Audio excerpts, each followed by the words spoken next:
life and death are relative to each other, all part of the cycle of Mother Nature, as nothing that has ever lived will not die. Poison Ivy understands this. In Wyoming, we see these two gentlemen returning to their farm when they can't help but notice that all their animals have been consumed by plant life. As the two gentlemen are trying to figure out what the hell is going on, Poison Ivy approaches to let them know it's a colony of Ophiocordyceps lanea. In other words, they're parasitic mushrooms, but she goes on to tell the gentleman that the animals did not suffer. But these guys are hearing none of that as the older gentleman raises a shotgun to Poison Ivy's face.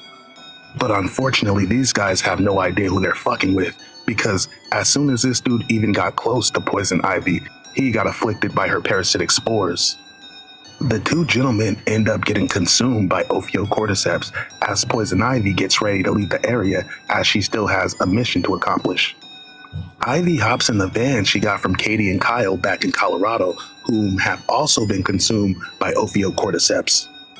Ivy makes her way towards Seattle as eventually she wants to hit the shipping docks and spread her cordyceps even further.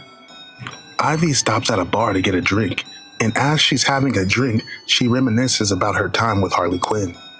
See, once upon a time, Poison Ivy was dying, but Poison Ivy had already gained immense power and was ready to become one with the green.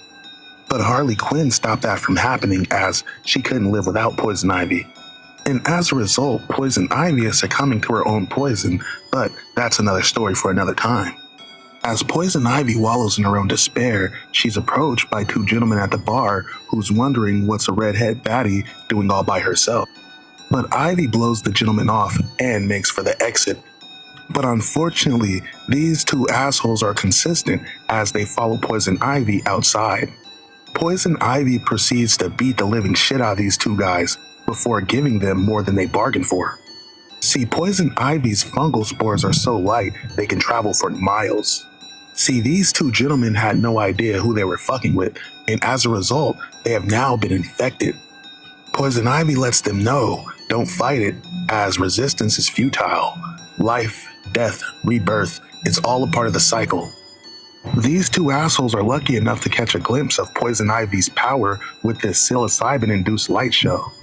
Poison Ivy welcomes them to the 6th mass extinction event as this is merely a taste of her power. But at the same time, Poison Ivy knows she has to keep moving because anywhere she is, it's likely that Batman isn't too far behind. To be continued.